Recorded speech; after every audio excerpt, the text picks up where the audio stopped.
आगे बढ़ते हुए बड़ी खबर दिल्ली सरकार से जुड़ी हुई है। अरविंद केजरीवाल की सरकार आज अपना 10वां बजट पेश करने वाली है और दावा ये किया जा रहा है कि राम राज्य की अवधारणा पर दिल्ली का ये बजट होगा। दिल्ली सरकार जो लगातार दिल्ली के विकास की बात कर रही है, यहाँ के स्कूल, अस्पताल, बाकी जो आम लोगों से जुड़ी हुई सुविधाएं हैं वो उन तक पहुंचाने की बात कर रही है। लेकिन सबसे बड़ी बात ये, राम राज्य की अवधारणा पर आज दिल्ली का बजट होने वाला है। केजरीवाल सरकार के अंदर हुई है।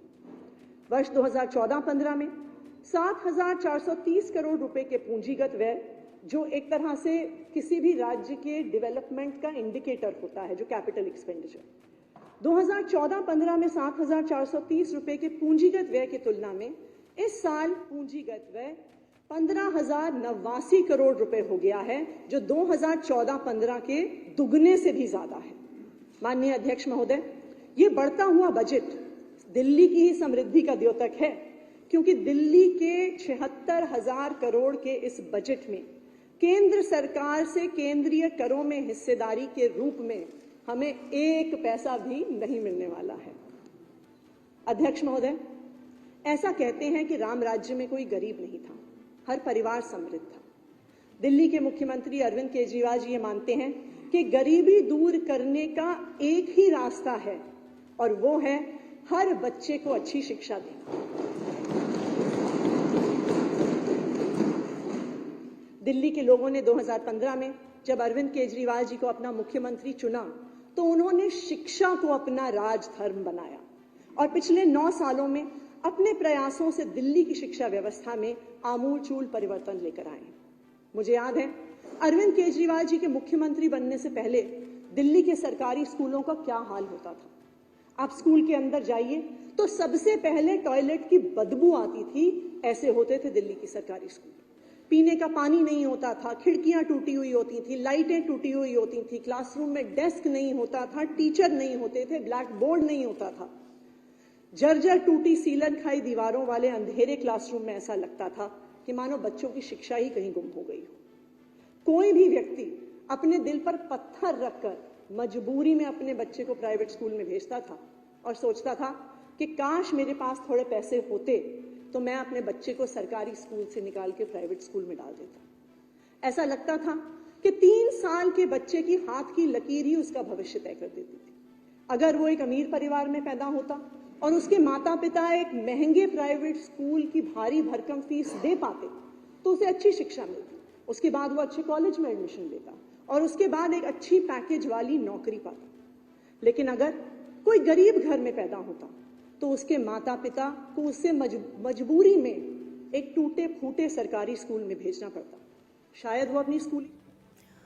हमारे साथ अजय कुमार झा और हिमांशु जी जुड़े हुए हैं। दिल्ली सरकार का बजट पेश हो रहा है और यहाँ पर आतिशी कई बड़ी बातें जिनका जिक्र कर रही हैं और बता रही हैं कि कैसे यहाँ पर पहले के स्कूल हुआ करते थे और दिल्ली सरकार यानी कि आम आदमी पार्टी की सरकार के बाद कैसे स्कूलों की व्यवस्था बेहतर हुई है और आज दिल्ली में जो परिवार हैं वो अपने बच्चों को दिल्ली के सरकारी स्कूलों में भेजने से गुरेज नहीं करते, क्योंकि वो प्राइवेट स्कूलों की बराबरी कर रहे हैं। ठीक वैसी ही सुविधाएं और वैसी ही शिक्षा वहां बच्चों को मिल रही है। हिमांशु जी, राम राज्य का यहाँ पर जिक्र किया जा रहा है, कहा यह जा रहा है कि राम राज्य पर आधारित होगा आज दिल्ली का बजट जो पेश हो रहा है। राम राज्य का जिक्र तो करना पड़ेगा। रामलला आ गए हैं, रामलला विराजमान हो गए अयोध्या में, तो फिर आम आदमी पार्टी क्यों बाकी रहेगी।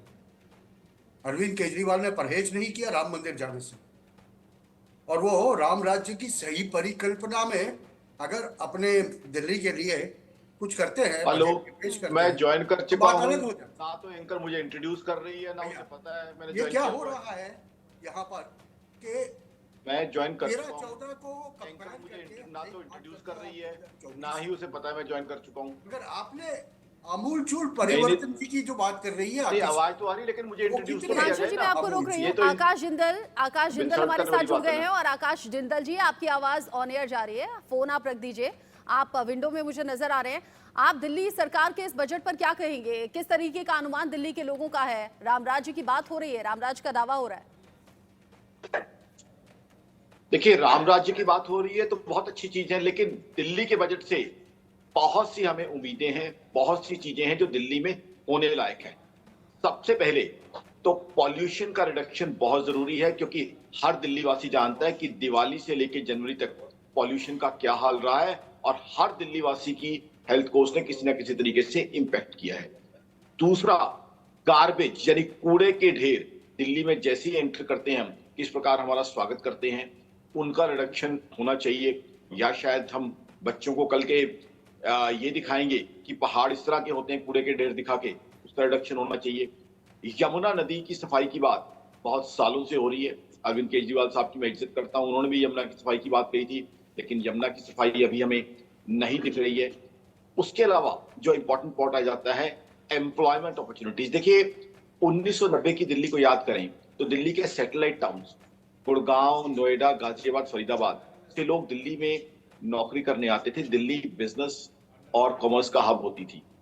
अब हुआ क्या है, दिल्ली में बिजनेस और कॉमर्स सारा का सारा गुड़गांव और नोएडा में शिफ्ट कर गया है और दिल्ली रेजिडेंशियल हब मात्र रह गई है।